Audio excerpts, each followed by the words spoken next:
Hello and welcome to Heartbeat. This week, William sits down with Maria Maynes of GRIPT to discuss Ireland's abortion amendment. Catherine will bring us a roundup of news from home and abroad, and Ben gives us his viewpoint on the UN Women's Committee.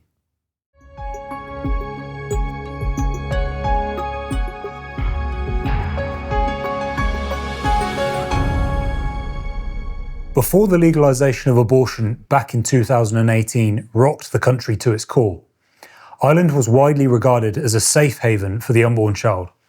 Pro-life, pro-family values were even enshrined in the Irish Constitution itself. But all that changed when over 66% of voters opted for the repeal of the 8th Amendment.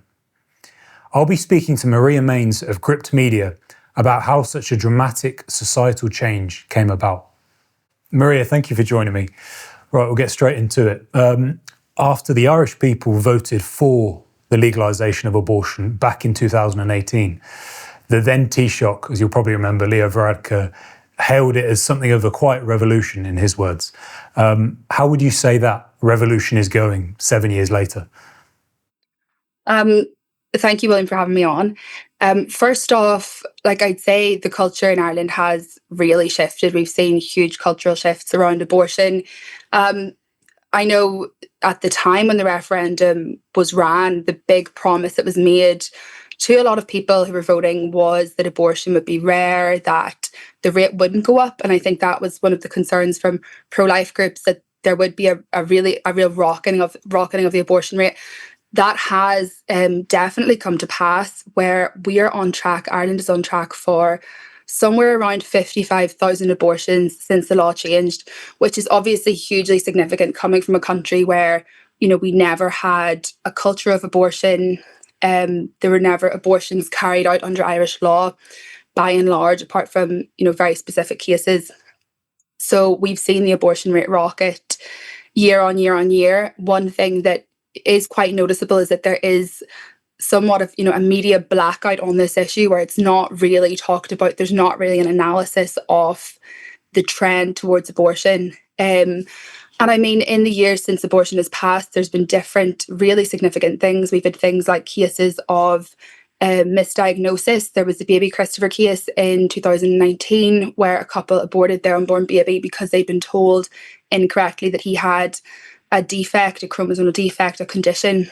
And since then, there have been more cases lodged by the state around misdiagnosis. That's obviously a concern that I think politicians should take more seriously, that a lot of people think should be taken more seriously, as well as a really significant rise in the abortion rate. We've had to deal with things such as, things like late-term abortion, which is something that voters were told in 2018 we wouldn't see that happen. One of the things that kind of startled me as a journalist was, this is going back a couple of years, there was a report from doctors in University College Cork where they were surveyed on their experiences of abortion, and they described things like getting sick in the corridors of hospitals, how awful the procedure was, that feticide was being used in Irish hospitals. And I think there would be more interest around abortion and around the cultural shift if we had more journalists who were interested in this issue, in what's going on. And I think there has been somewhat of you could call it a revolution. I don't think it's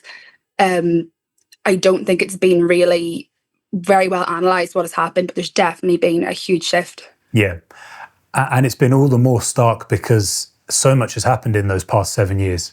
You really have gone from no legal abortion to the scenes you described of medical professionals throwing up in the corridor. Yeah.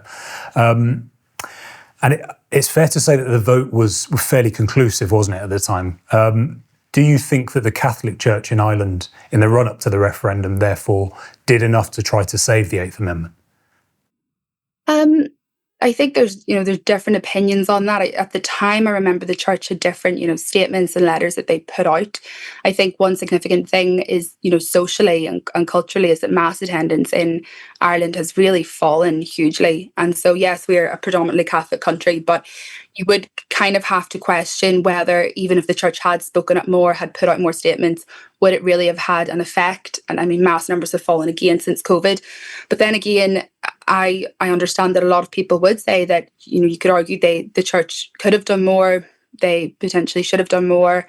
But again, I would say that we had, on the issue of abortion, a very much a campaigning media, and that's coupled with a population where religion has really fallen off. So I think it's difficult to say whether the church being more outspoken would have actually stopped the law change. Yes, yeah. Now, given all that's happened in recent years, how would you say the pro-life movement in Ireland is faring in the past 7 years?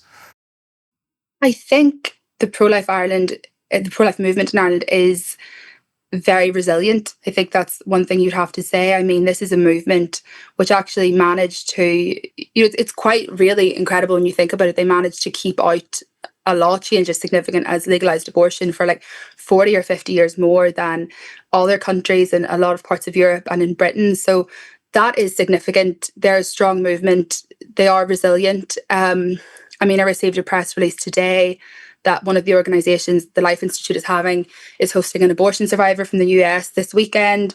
So like there are events going on. There's the Rally for Life is still happening every year. So you still have that public opposition to abortion. That is still there. I think those campaign organisations, they are strong. But the movement undoubtedly is very bruised. And that's something I think that will take a while to recover from. And I think campaigners are finding themselves in a similar position to those in the UK, whereas before it was a very strong movement, it was a very effective movement, and it's just, I think it's difficult.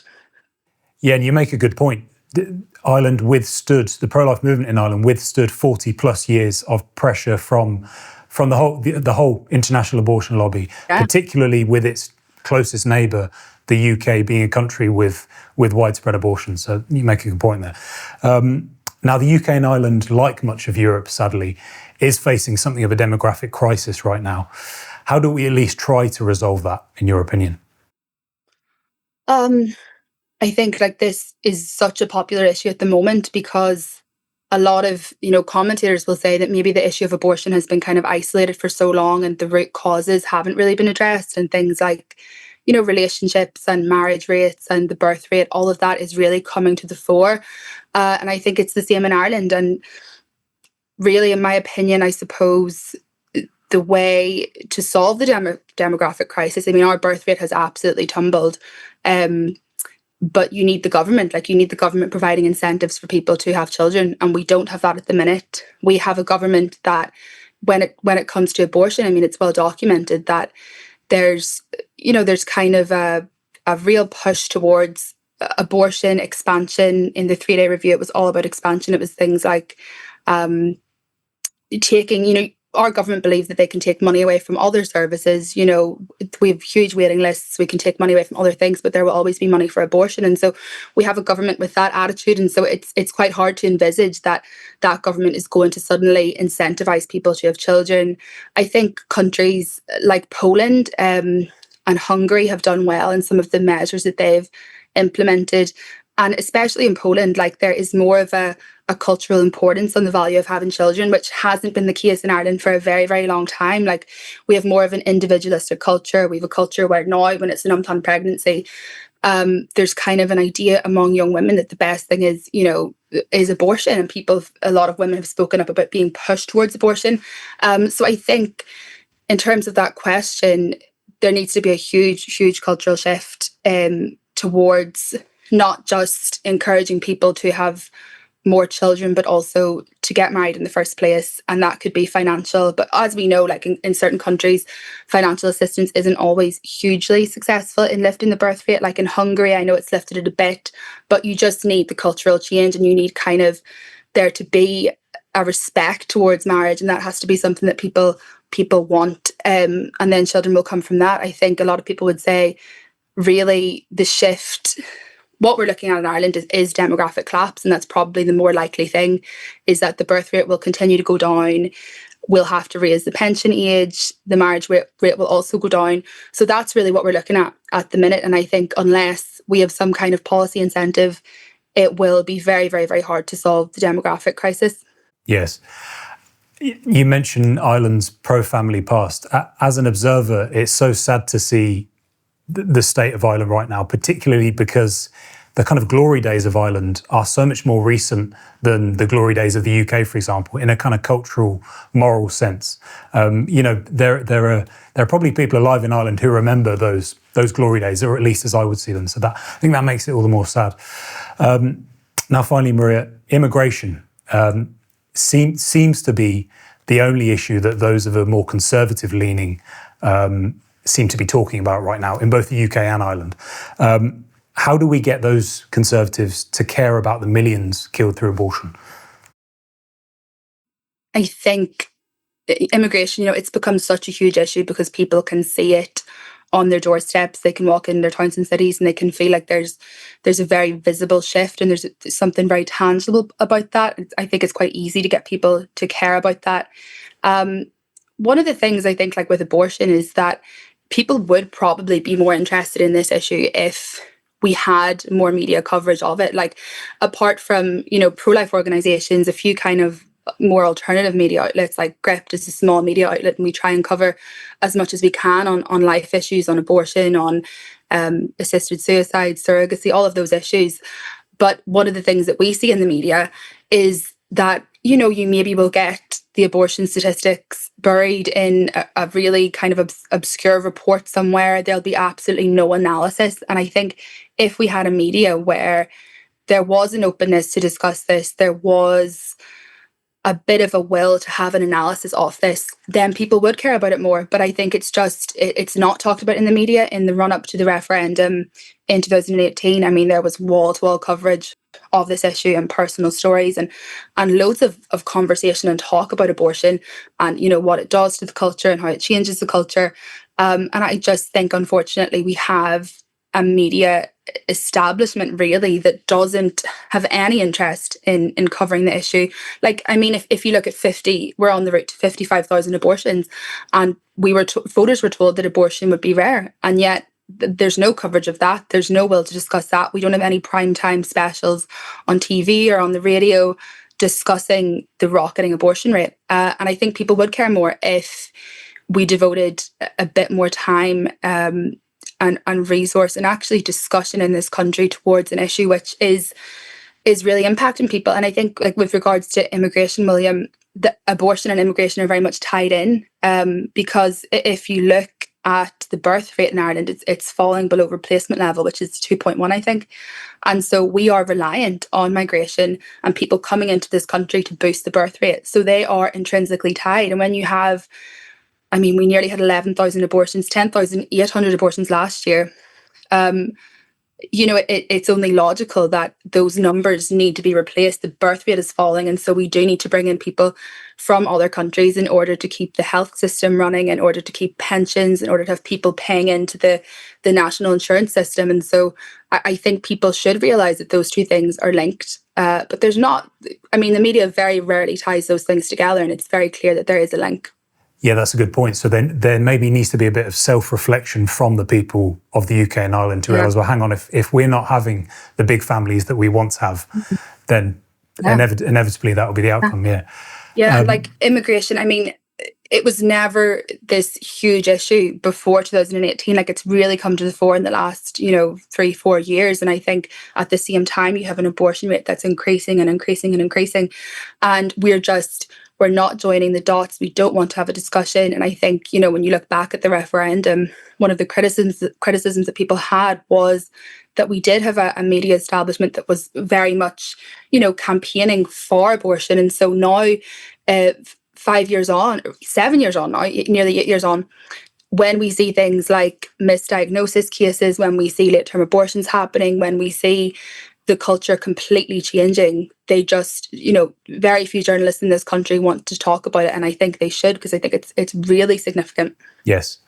Maria, thank you for your time. And thank you for all the work that Gript do in holding both the government to account and also holding to account your fellow journalists, I would say.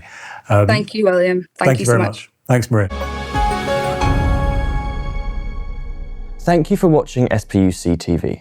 If you're enjoying our content, please subscribe and ring the bell icon for notifications.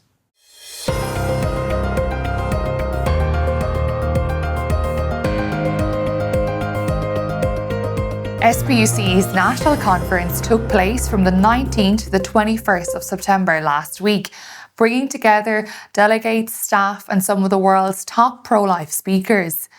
SPUC CEO John Deegan welcomed everyone to the three-day event, where delegates heard from bioethics expert Professor David Albert Jones, Canadian campaigner and journalist Jonathan Van Maren, and biomedical scientist and founder of Culture of Life Africa, Ubenuju Ekioka. SPUC TV were there and managed to record in-depth interviews with all three keynote speakers, and stay tuned to SPUC TV over the coming weeks to see their interviews on Heartbeat.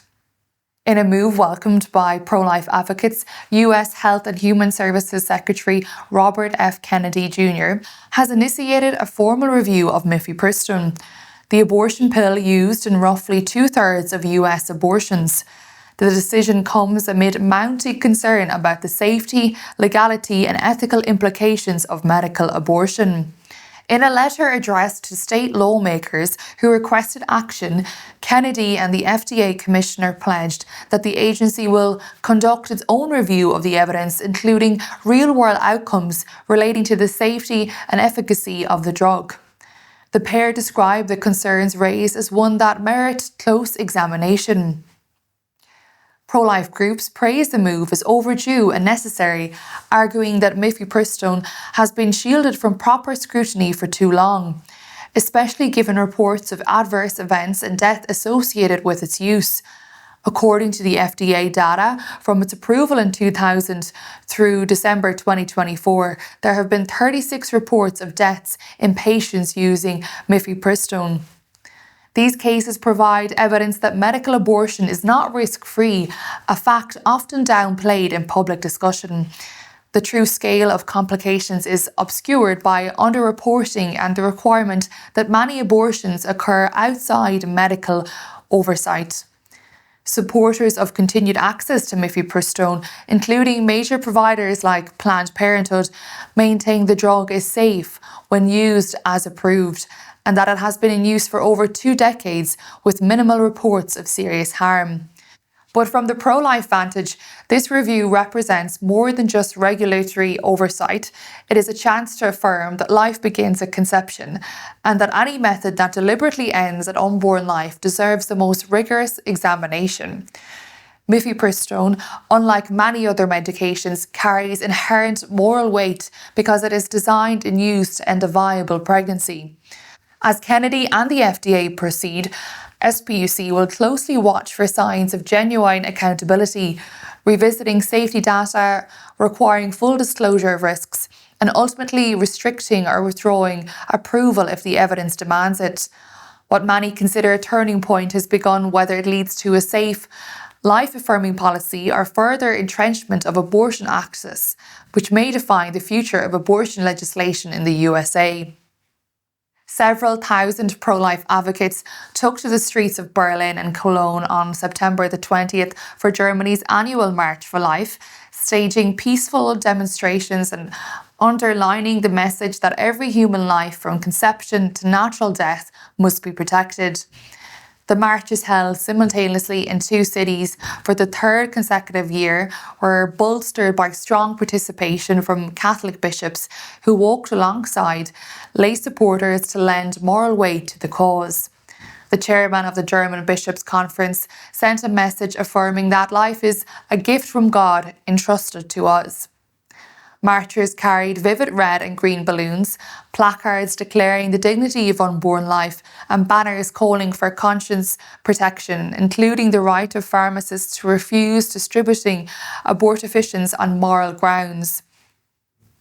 Alexandra Linder, chairwoman of the Federal Association for the Right to Life, addressed the Berlin crowd with gratitude for the turnout and emphasised that pro-life activism in Germany is part of a broader international movement.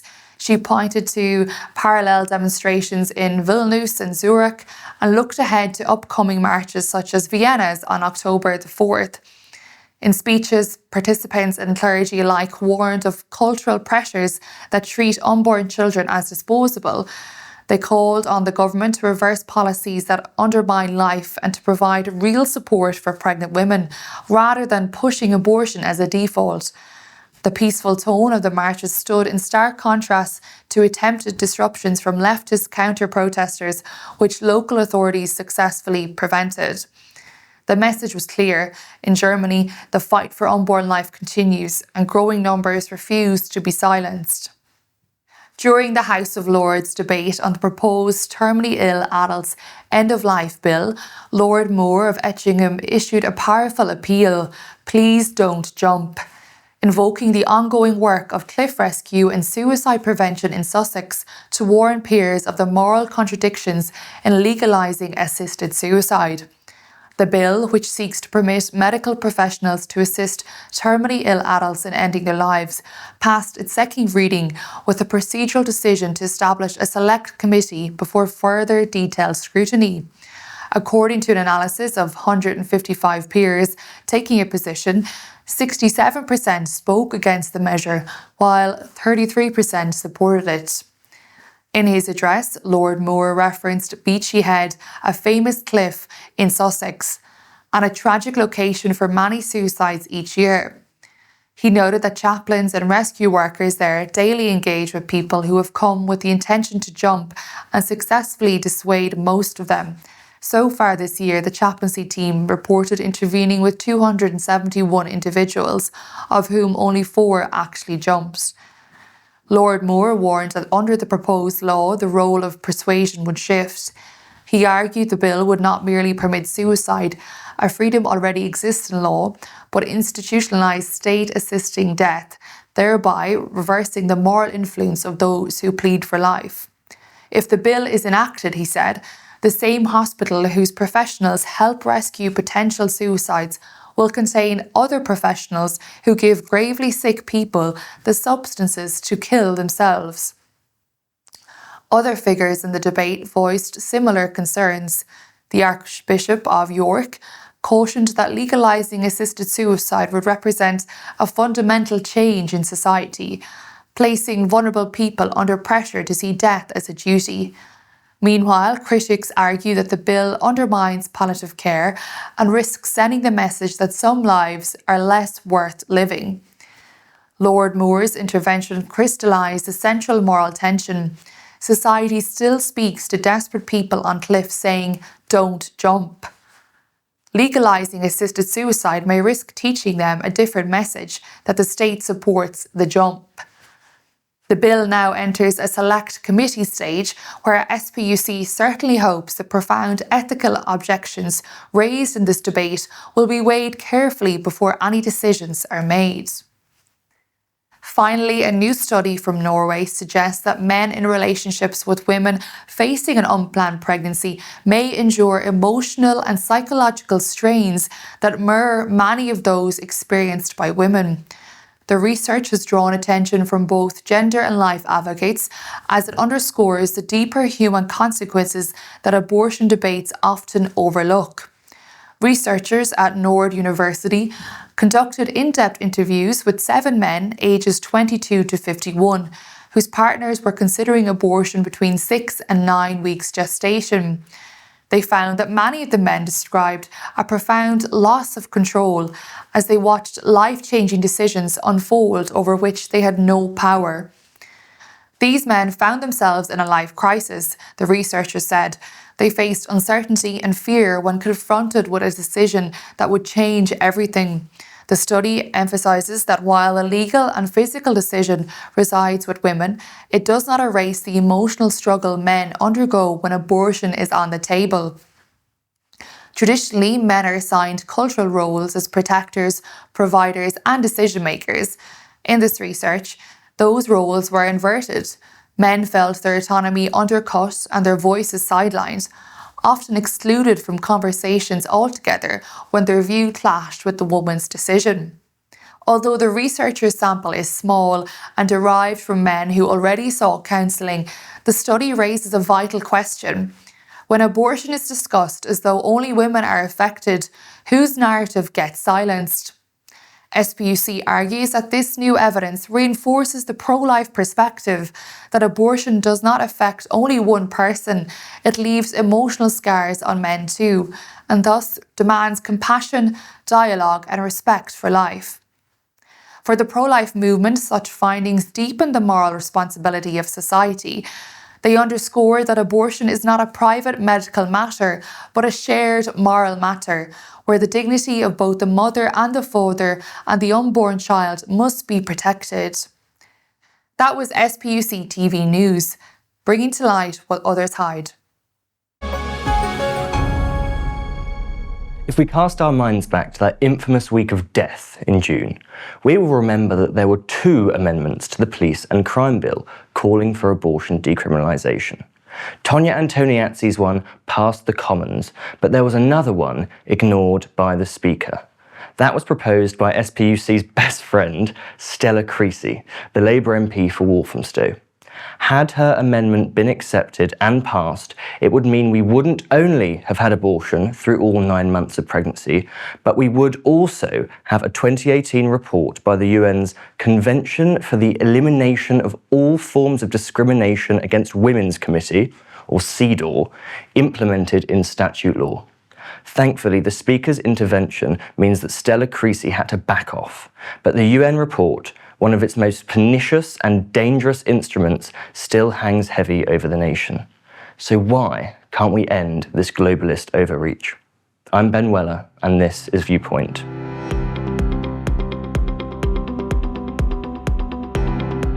Between the 1950s and the 1970s, there were various agreements drawn up in the UN about the protection of women. But these were fragmented and had no overarching body to synchronise their rights framework. In 1972, the UN Commission on the Status of Women was convened to draft a single treaty to both consolidate and expand women's rights. By 1979, the process was complete and the CEDAW Convention was adopted and then ratified on the 3rd of September 1981. This convention was monitored by the CEDAW Committee, a select group of supposed independent experts from across the world. Of course, there's no real accountability on a committee like this. They're accountable only to each other, which I'm sure is fine. After all, a group of globalists who have women's rights qualifications must be a politically diverse bunch, mustn't they? Let's just say it wouldn't have taken a prophet to guess what happened next. In 1999, the convention was amended and something called the Optional Protocol was added. It transformed the convention by allowing committee members to make official complaints and reports against member states if the committee, in their groupthink wisdom, deemed a nation to be committing grave or systematic violations of women's rights. No longer was CEDAW a convention of nagging elites, but an international tribunal to force Geneva's agendas onto sovereign nations. For some nations, this wasn't too much of an issue. When the convention was first written, US President Jimmy Carter signed it, but the Senate rejected it as they feared the clauses on abortion would harm the prospects of creating a pro-life America. In many Latin American countries, there was also an understanding that the long arm of the committee wouldn't invoke Articles 12 or 16, the abortion articles, against them due to the recognition of life from conception in their constitutions, just like that in Honduras, that says any form of interruption of the life of those yet to be born is prohibited and illegal. The UK would have been welcome to make reservations like these, but we didn't have the spine to do any of that. Obviously, wagging our tails with our eyes on the master, we bought in fully. Now, I must say that Articles 12 and 16 don't explicitly mention the word abortion. They just say that member states must ensure access to healthcare services, including those related to family planning, and that both spouses must be allowed to decide the number of children they have and the spacing between the ages of those children. The hindsight of the US senators was correct. The committee decided this did mean abortion, and that it meant abortion whenever and why ever. In 2018, members of the committee sniffed out Northern Ireland, which was one of the few safe havens for the baby in utero left in the Western world. Out came the optional protocol, and they got to typing their report, and down came the gavel. The UK was guilty of grave and systematic violations of women's rights. A gender-based apartheid, state kidnappings of women, a genocide maybe? Oh, no. We just protected babies from being torn apart in Ulster. Horror. The report which judged Northern Ireland's alleged ills was led by a CEDAW committee member, Ruth Halperin Kadari, an Israeli legal scholar who specialises in feminist legal theory, whatever that means. She was awarded the Woman of Courage Award under the administration of George W. Bush, despite her consistent arguments that women can never be equal unless they have access to abortion. Alongside her in CEDAW was Nicole Ameline, a former French politician who served as the Minister for Parity and Professional Equality under Jacques Chirac. Of course, another wholly independent member of the committee. Alongside her were women like Patricia Schultz of Switzerland, Bandana Rana of Nepal, and Rosario Manalo of the Philippines. None of them acted as neutral umpires, but as people wishing to find a vehicle for their own pro-abortion grievances. One member even hailed from Cuba, one of the last 5 Marxist-Leninist nations left on Earth. All I can say to her is that maybe she needs to get her own house in order first. It's never safe to throw stones from glass houses. The problem with this report, as with most things the UN do, is that they've foisted an uninformed political opinion on a province of the UK that has very deep and unique religious divides and cultural norms that an Israeli or Nepalese feminist just wouldn't ever understand. And it wasn't just abortion that they tried to give to people who didn't want it. The report condemned Northern Ireland for the entrenched stereotypes that have come from its tumultuous past, demanding comprehensive sex education, gender quotas, new data collection systems, and government-run attitude-shaping campaigns, all with the intent to undermine the Christian heritage of the 6 counties. Abortion was a headline, but of course the postmodern spirit didn't want to stop there. It was all a big sham. So Stella Creasy popped her head back up again. Yay. And she weaponised the suspension of the Northern Irish Assembly to take the abortion part of the report and insert it into statute law. The progressives in Westminster, led by Creasy, hijacked a bill named the Northern Ireland Executive Formation Act of 2019 and foisted the most liberal abortion laws in Europe onto the people of Northern Ireland. I must note too that this was done with a full backing of the dismal excuse for a Conservative that was the Then Health Secretary, Brandon Lewis. Now, I've said before that unless we reverse it, the progressive landslide will never stop. These people will never be happy until they've completely destroyed society. So let's fast forward to 2025. I'm getting bored of saying her name, but I suppose she is just that pervasive. Stella Creasy's back. Yippee. As the government-sponsored police and crime bill was making its way through the House of Commons, an amendment was submitted by the member for Walthamstow. New Clause 20, written with the intention of decriminalising abortion, actually detailed the implementation of the entire 2018 CEDAW report UK-wide. The amendment was poorly written and effectively impossible to implement as the report was written through a Northern Irish lens. It ultimately failed. Alas, let's dwell upon the sort of UK we'd be living in if it had passed. We'd have not only had abortion through all 9 months of pregnancy, but the conscience provisions for medical staff would have been sacked off. Schools would have had to teach that abortion and contraception are inalienable rights from a primary level. And any dissenting parents would have been overruled by the government. Ofcom would have had more power over combating stereotyping, and the government would have had to launch public advertising campaigns parroting the UN's evil position on baby murder. Gender quotas in public bodies would have been mandated to the detriment of men in the civil service and parliament, amongst doctors, the police force, and firefighters. And that's before we even start on the data systems and police time required to monitor the compliance of public bodies. This is why we must start resisting all of this globalist overreach. We must insist that sovereignty is not optional. Sovereignty is the first principle of government in this country, so the UN needs to back off. It must recognise that abortion is not a universal right, but a contested issue, settled differently by different peoples.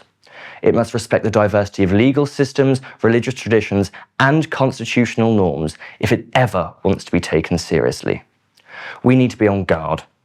As long as the UN and CEDAW are dangling this report over our heads, we are at risk of having it implemented fully, destroying the independence of parents over the curriculum of their children, the choice for well-intentioned medical staff to say no to performing abortions, and the chances for equal hiring opportunities in any public body. This was not a council of sages, but a panel of activists. Those foreign bureaucrats shouldn't have any ounce of authority to tell us to kill our children. Parliament is supposed to be sovereign. So in the wake of Brexit and the murmurings about leaving the ECHR, why don't we consider cutting the apron strings altogether? Let's have a chat about the UN, and hopefully we can just start to ignore them. That's all we have time for this week. If you enjoyed the show, then please like, comment and subscribe for weekly videos. And if you've any stories you think we should cover, then please email us at the address on screen or in the description below. Thank you for watching.